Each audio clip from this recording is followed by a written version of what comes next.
Selamat malam Om Bimo. Wah, Halo, malam bro. apa kabar nih Mas Bimo nih? Ya, malam-malam kabar makin baik, makin luar biasa pastinya. Kayaknya kan rezeki Mas Bimo kok lancar terus ya kan?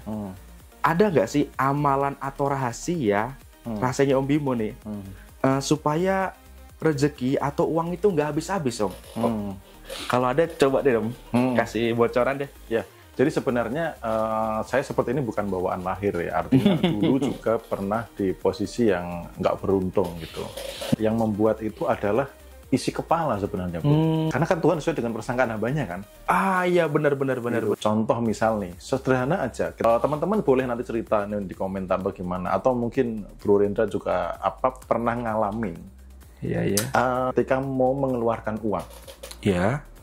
Misalkan beli apa gitu ya. Habis itu mikir, aduh nanti uangku habis gimana. Itu sudah bisa berdampak, uang habis beneran. Seperti gitu. itu ya. Pada saat nyenengin anak, istri gitu, rezekinya lebih lancar nggak? Oh iya benar. Tapi ketika lagi susah, berhemat, khawatir uangnya habis, apa yang terjadi? Beneran habis. Jadi rahasianya uang itu cepat habis atau enggak, banyak atau sedikit, isi kepala. Oh iya. Apa database di bawah sadar, belief system, blueprint itu yang mempengaruhi kehidupan akan seperti apa. Ketika mau jalan-jalan, udah jalan-jalan, nanti pasti ada uang lagi gitu ya. Nanti pasti datang lebih banyak lagi. Nah, ketika mau beli barang atau mau ajak anak istri jalan-jalan, pikirannya harus nanti pasti ada uang datang lebih banyak lagi. Nah, itu yang membuat mental kelimpahan ini terbangun.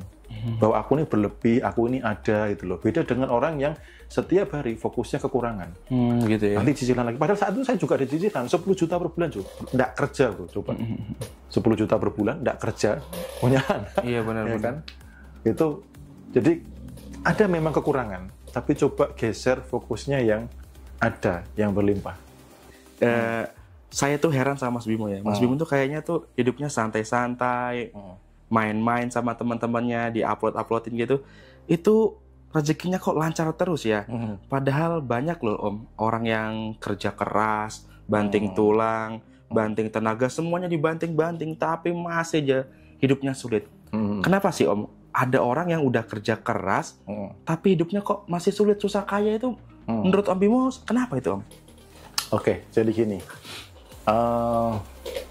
Orang itu gini, mereka itu apa yang ada ditaruh di kepalanya tentang cara uang datang, itulah cara uang datang. Nah, orang itu dulu sudah banyak didoktrin sejak masa kecil, dia itu kerja, cari uang itu harus kerja, atau cari uang itu susah. Iya, benar. Jadi contoh misalkan pada saat waktu kecil gitu ya, dikasih nasihat, belajar yang rajin, nanti cari uang itu susah, cari kerja susah.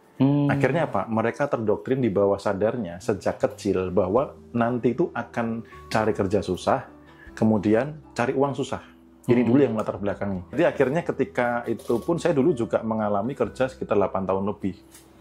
Gitu ya, Mbak? Dan naik jabatan pun ya tabungan nggak nambah. Jadi bawah sadar ini database-nya jauh lebih kuat. Karena sugesti di masa kecil itu kalau masuk ke bawah sadar, dia akan menjadi blueprint kehidupan. Oh, gitu. Jadi alur kehidupannya seperti apa tergantung dari belief system. Oh, berarti aku kalau mau dapat duit harus kerja. Sementara cari kerja susah. Cari uang susah. Nah, padahal kalau di kebenaran di kitab itu 10 dari pintu rezeki apa kerja? Bukan kan? Bukan. Jadi itu udah terdoktrin, tertanam gitu ya Om ya. Jadi mental block ya, bisa dibilang gitu ya Om ya. Iya, bisa. Jadi membatalkan atau menghapus belief system lama yang menghambat kelimpahan. Salah satunya yaitu dapat uang harus dari kerja. Itu yang awal-awal kita bereskan dulu. Supaya apa? Bisa nggak sih dapat uang nggak kerja gitu loh. Kerja keras tidak menjamin uang tuh masuknya lebih banyak ya. Makanya kalau nggak salah di acaranya Om Bimo sendiri ada ya untuk menghapus mental block seperti itu ya. Benar. Terus ada nggak sih Mas kebiasaan sehari-hari yang bisa bikin rezeki kita berlimpah itu kira-kira ada nggak sih? Kalau ada contohnya seperti apa ya? Ya, saya berkali-kali juga menyampaikan bahwa untuk jadi kaya itu perlu kesadaran kaya. Gitu. Nah, itulah yang saya jaga sepanjang hari. Kesadaran kaya kaya bahwa saya ini kaya gitu loh. Bahwa saya ini berlimpah gitu. Ya, kalau yang sederhana teman-teman bisa lakukan tuh syukur. Syukur, ya. Syukur. Catat teman-teman. Karena tadi juga ada pertanyaan di grup juga yang menanyakan gimana kalau jatuh tempo, cicilan, bla bla bla bla. Nah, rata-rata orang tuh fokus di apa?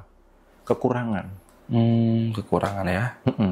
Dan syukur tadi kekhawatiran dan sebagainya itu bisa mengaburkan syukur saat ini. Gitu. Padahal kan misalkan seburuk apapun kondisi saat ini, minimal satu masih sehat. Yang kedua ada kuota buat nonton live, kan? Iya benar. Nanti di YT misalkan gitu. Atau masih sehat atau keluarga sehat, karena dulu waktu saya di kondisi minus, cicilan 10 juta dari kartu kredit, kemudian harus bayar uang, kembaliin uang investor dan sebagainya. Itu yang saya lihat apa? Bukan itunya, bro. Saya lihat itu yang paling mudah saya lihat adalah apa? Tempat beras. Karena tempat beras itu kan dari plastik yang transparan gitu ya. Iya. Itu saya lihat, bersyukur berasku masih ada. Kemudian apa yang saya lihat? Anak istri. Bersyukur mereka sehat. Kebayang nggak, bro? Kondisi lagi minus, anak harus sakit atau istri harus sakit. Itu kan luar biasa menderita. Tekanannya luar biasa. Akhirnya ketika melihat itu, syukur. Kemudian sampai saya yang hanya tinggal di kontrakan, itu pun saya bersyukur tinggal di kontrakan yang seperti ini, gitu loh.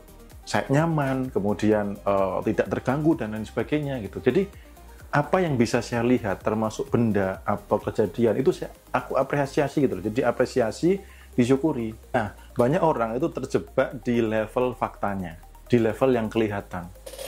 Gitu. Nah, sekarang kita kupas dulu deh, supaya teman-teman bisa melepaskan jebakan untuk tidak fokus kepada yang kelihatan. Gitu. Contohnya gini, misalkan tadi, apakah banyaknya rezeki karena kerja keras? Apakah orang yang lebih bekerja keras otomatis lebih banyak? Belum tentu kan? Iya, benar.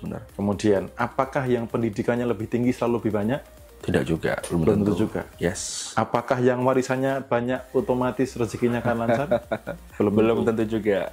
Apakah yang modalnya besar sudah pasti lebih sukses? Belum tentu juga. Nah, terus pertanyaannya, rezeki ini apa gitu? Nah, itu dikliarkan dulu. Ketika itu clear, maka kita jadi tahu, oh, kalau rezeki itu soal ini, ketika ini dipertahankan, maka dia akan mengundang di level faktanya.